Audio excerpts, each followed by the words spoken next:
এবার আরেকটা মাসআলা, কোরবানির চামড়া কি করবেন। চামড়ার ক্ষেত্রে একটা মাসআলা হচ্ছে ইয়াতিম গরিব মিসকিনদেরকে দিয়ে দিবেন, হকদার দাবিদার যারা।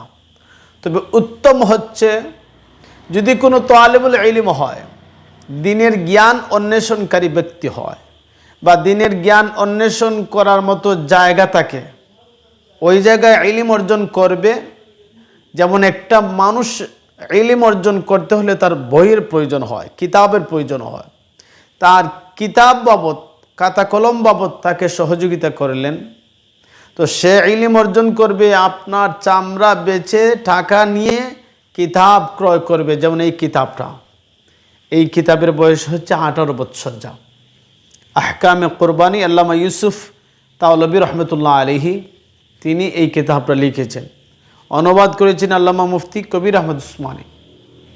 তো যাই হোক, এই কিতাবটা কিনলো একজন মানুষ, ক্রয় করে নিয়ে আসলো, যখন পড়বে তার ইলম অর্জন করবে সে সব পাবে, যার টাকার বিনিময়ে ক্রয় করবে সেও সব পাবে, যে লোকটা ক্রয় করার পরে ইলম অর্জন করে অন্যকে শেখাবে সে ইলম অর্জন করে যেই পরিমাণ সব পাবে সেও তেমন পাবে, আর যে সহযোগিতা করেছে সেও তেমন সব পাবে।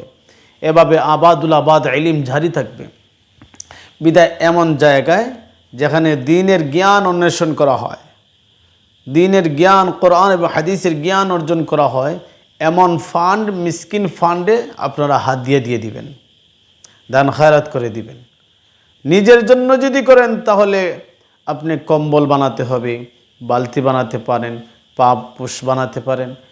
নিজের জন্য হলে এই চামড়া ব্যবহার করবেন, কিন্তু চামড়া বিক্রি করে টাকা পকেটে হারানো আপনার জন্য জায়েজ নয়, না জায়েজ।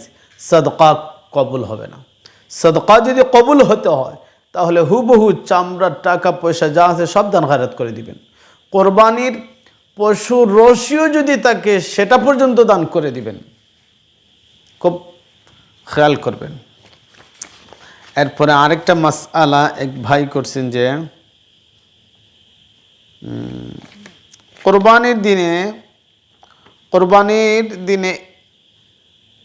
কোরবানির মুস্তাহাব কি কি। সুন্দর মাসআলা। দেখেন আমি আপনাদের সামনে পড়ে যাই, আপনারা একটু শুনেন তো বুঝতে পারবেন ইনশাআল্লাহ যে কোরবানির মুস্তাহাবগুলো কি কি। কোরবানি দিনের মুস্তাহাব সমূহ। মুস্তাহাব হলো কোরবানির পশু মোটা তাজা হওয়া, কারণ হাদিসের মধ্যে আসছে রসুল আকরাম সাল্লাল্লাহু আলাইহি ওয়াসাল্লাম বলেছেন তোমাদের আরোহী হবে পুলসিরাতের পার হওয়ার জন্য উসিলা। এজন্য আরোহী শক্তিশালী হওয়া উচিত যাতে করে পুলসিরাত সহজে পার হওয়া যায়।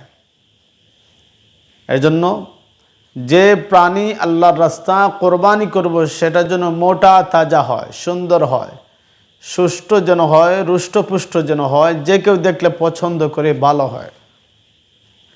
মাসআলা, কোরবানির দিনে কোরবানি পশুকে বেঁধে খানা পিনা দেওয়া মুস্তাহাব।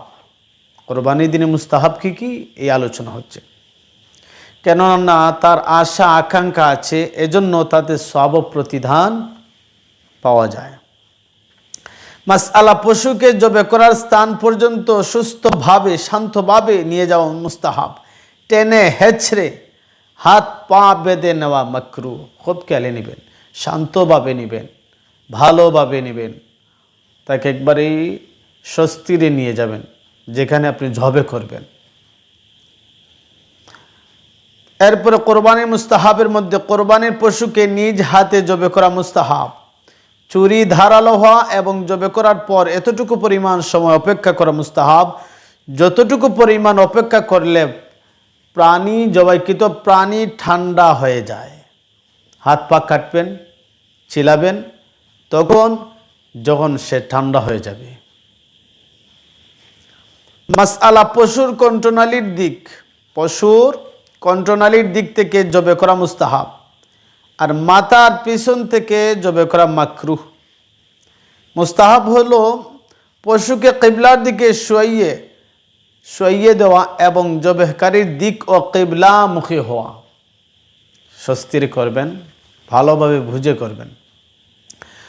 মুস্তাহাব হচ্ছে পশুকে শোয়াইয়ে দেওয়ার পূর্বে চুরিকে তেজ করা মুস্তাহাব, এবং তাতে ফেলতে নম্রতা অবলম্বন করা, এবং বাম পার্শ্বে শোয়ানো, শুধু 3 পা বেঁধে রাখা, ডান হাত দিয়ে জবে করার সময় তাড়াতাড়ি করা মুস্তাহাব। লেট করবেন না, সেলফি উঠাবেন না, ফটো উঠাবেন না, ভিডিও করবেন না, প্রচার প্রসারে লাগবেন না। জবে করার জন্য পশুকে শোয়াইয়ে দিয়েছেন, ছুরি ধার করানোর সময় নেই, ধার আগে করিয়ে নেবেন। শোয়াইয়ে দিয়েছেন, বাস দোয়া পরে আল্লাহু আকবার বইলা জুড়ে আওয়াজ দিয়ে শুরু করে দিবেন। এই হলো কোরবানির মুস্তাহাব সমূহ। আর একটা প্রশ্ন, কোরবানির মাকরুহ কি কি? আমি পড়ে শুনেন। আমি যেই পড়াগুলো পড়ছি মাসআলাগুলো, সেগুলো হচ্ছে মাজমাউল আনহুর নামক গ্রন্থ থেকে সংযুক্ত, এবং মাজমাউল আনহুর সাথে ফতোয়া শামি, ফতোয়া হিন্দিয়া মাহমুদিয়া, ফতোয়া আলমগিরি পর্যন্ত বিভিন্ন কিতাব থেকে সংগৃহীত এই বইটার মধ্যে, যা আপনাদের সামনে আমি দেখে দেখে পড়ছি, মুখস্থ পড়ছি। কারণ নির্ভরযোগ্য যদি একটা কথা আপনাদের সামনে পৌঁছানো যায়, আর আপনারা যদি জানেন, বুঝেন, মানেন, আমার নাজাতের জরিয়া হয়তো হয়ে যেতে পারে। আর ভুল সারা জীবন বললাম আর আপনারাও আমল করলেন, খামোকা আপনাদেরও সহি হলো না, আর আমারও গুনাহ ভরপুর হয়ে যাবে। আল্লাহ তাআলা যেন বাঁচার তৌফিক দান করেন। মাসআলা হচ্ছে কোরবানির মাকরুহ সমূহ। কি কি মাকরুহ? কোরবানিতে নিম্নোক্ত কাজ সমূহ মাকরুহ কি কি পড়ে শোনাচ্ছি। পশুকে ফেলতে কঠোরতা অবলম্বন করা, ঠান্ডা হওয়ার আগে চামড়াকে তুলে ফেলা মাকরুহ, জবে করার জন্য টেনে হেঁচড়ে নিয়ে যাওয়া মাকরুহ, ফেলে দেওয়ার পর চুরিকে তেজ করানো মাকরুহ, জবে করার সময় এমন অতিরঞ্জন করা যার কারণে মাথা পৃথক হয়ে যায় মাকরুহ। খেয়াল করবেন। 6 নম্বর, ফেলে দেওয়ার পর জবে করার জন্য কিবলা করা, আগে করতে পারেননি অথবা বিলম্ব করা। 7 নম্বর, 4 পাকে ভেদে নেওয়া, একটা পা ছেড়ে দিবেন, 3টা পা বাঁধবেন। কিবলামুখী না করে শোয়ানো মাকরুহ, আমি আগেই বলছি। ধারালো চুরি ব্যতীত জবে করা মাকরুহ, আমি আগেই বলছি। কোরবানির পশুর দুধ থেকে উপকৃত হওয়া মাকরুহ, উক্ত দুধ দোহন করে সদকা করে দিবেন, নিজে ভক্ষণ করবেন না। যদি কোনো ব্যক্তি কঠিন দরিদ্রতার কারণে কোরবানির পশু ব্যতীত মুরগি কোরবানি করে, তবে তা মাকরুহ হবে। অনেকে আছে না, মুরগি কোরবানি করতে চায়, বিয়াক্কেল, এগুলো মাকরুহ, এগুলো করা যাবে না। বরং এগুলোকে যদি আপনি টাট্টা মস্কারা করেন, তাহলে ইমানও চলে যেতে পারে। আল্লাহ তাআলা 3টা জিনিসকে নির্ধারিত করেছেন কোরবানির জন্য: গরু, উট, ভেড়া, বকরি আঁকি। বকরির মধ্যে ভেড়া, ধুম্বা, নরমাদি, উটের মধ্যে নরমাদি, গরুর মধ্যে গরু, ষাঁড়, মহিষ, নরমাদি, এগুলো এই 3টা শ্রেণীর প্রাণীকে আল্লাহ তাআলা নির্ধারণ করেছেন। আর আপনি মুরগি আনলেন, বিভিন্ন জিনিস করলেন, এগুলো টাট্টা মস্কারি হয়ে যাবে। মাআযাল্লাহ, আল্লাহ হেফাজত করুক। যাই হোক, আশা করি মাকরুহগুলো আমরা জানলাম, বুঝলাম। আল্লাহ তাআলা যেন আমাদেরকে বুঝার তৌফিক দান করেন।